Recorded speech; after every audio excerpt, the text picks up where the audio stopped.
Alright everybody, how's it going? This is fathertimenc. Coming back at you with a update to the Umerex Gauntlet. I just woke up a little while ago because I worked third, and night is my actual morning and morning's my night. So alright, you see I got the bottle and the regulator off it, guys. My last update, I got up to 55 foot-pounds by dremeling out the barrel port just a little bit. Just the regulator I got in the bottle got me 53 foot-pounds at over 50 shots. You know, I was getting a little bored one day, so I decided, you know, to mess with the Umerex, because this thing, you know, you can pretty much, it's a gun you can tinker with. So I decided to try to get a little bit more power out of it. So I dremeled the barrel port out a little bit, gave me 2 more foot-pounds of energy. So you know, somebody recommend, well, maybe shimming the regulator, guys, and I did that. I took it off. I shimmed. Actually, what I did was I took the 2 shims that were in the original Umerex regulator and stuck it in the new regulator I had on there.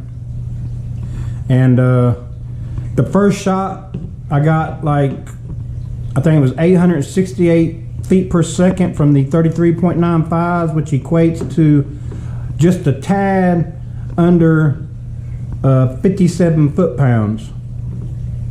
That was the first shot. All right, guys, the second shot, it dropped down to 740s, and every shot after that, I kept getting in the 740s.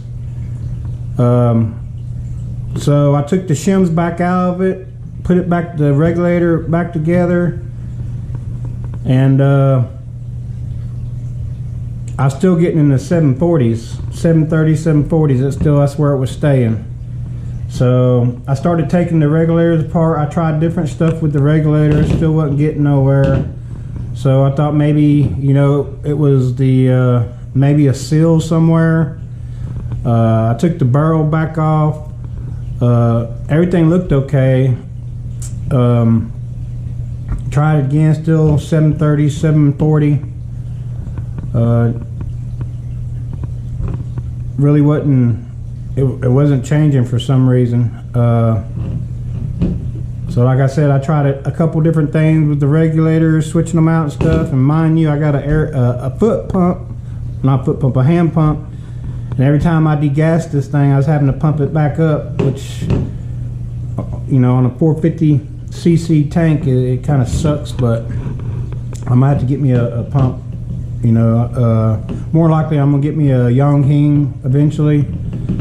But yeah, I should have took video of it, guys. I took this thing, completely tore it down, everything completely apart. One thing I did notice, because I use a hand pump, I don't really have a filter on it to catch the moisture and stuff. So pretty much this whole tube underneath here, guys, that holds, you know, your transport and there, all that, had surface rust. The screw holes pretty much had surface rust around. Anything where the air was, you know, touching or whatever had surface rust. So I had to clean all that real good.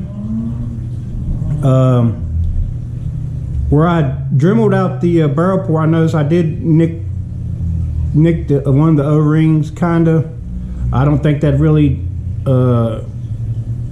make it drop, you know, over 100 feet per second, but I replaced that one. I do need to go get another, you know, O-ring, because just in case, you know, any of my other ones, I need some. I don't have them. I need to go to Harbor Freight. They're supposed to have a kit there with different size. I need to go there. Either that or order me some. But yeah, I cleaned that up real good, guys. I did adjust the sear on my trigger to make it a little bit more crisp. While I was in there, I did shim the hammer spring.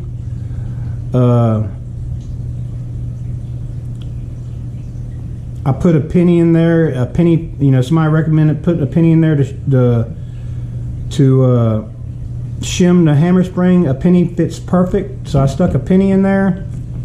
It fires great and everything. I have not stuck it back together. I got the bottle off here because I let this dry out because of the moisture that was in there, guys.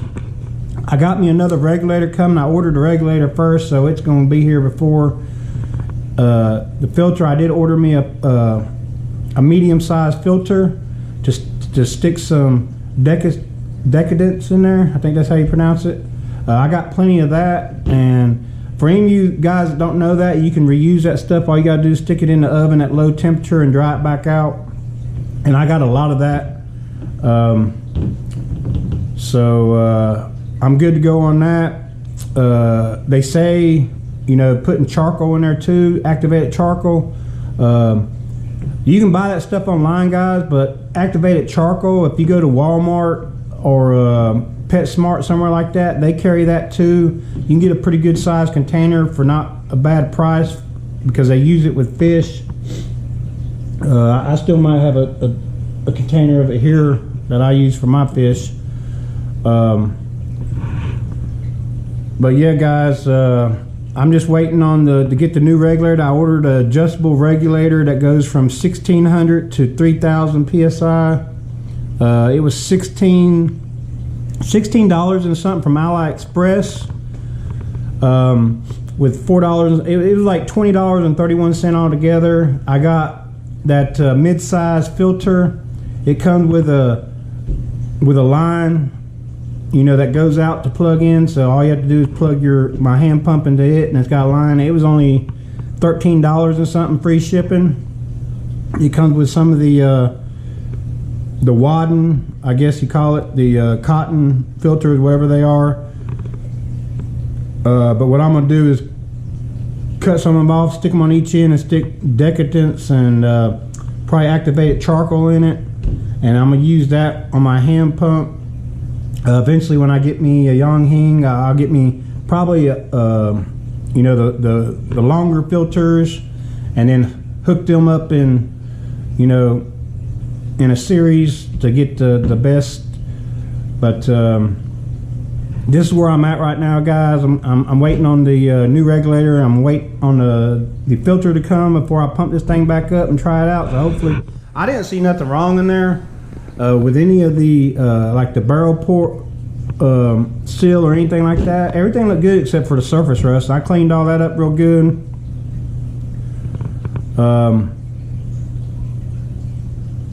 I don't really have any silicone spray, guys. I've been using this case lube stuff to kind of this is not got anything in there like oil, so you know, I use this on my reloading. It works pretty good. I use this stuff too to clean you know, clean the barrel with it too, to lube it. I just put a little bit on a patch and rub it down through there. It works pretty good. You probably use this to lube your pellets too. So that's what I've been using. That's usually what I put on my O-rings because it has no petroleum in it, so it shouldn't bother the O-rings. But that's what I'm waiting on. You can see that. Here's the bottle. This bottle is one I bought from AliExpress. This is the way it comes to you. Like I said, I bought this one. It was free shipping, a little over 31 bucks. This has let me think. See if I can see it here.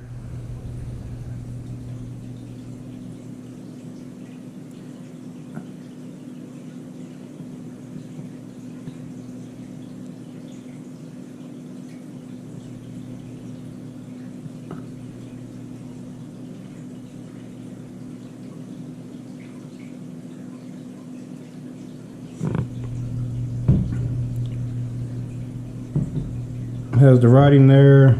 I mean, it's a pretty thick aluminum bottle, guys. It's got a little bit of weight to it. If you went with a carbon fiber bottle, you'd probably save a lot of weight. You can get one on AliExpress for like 101 bucks.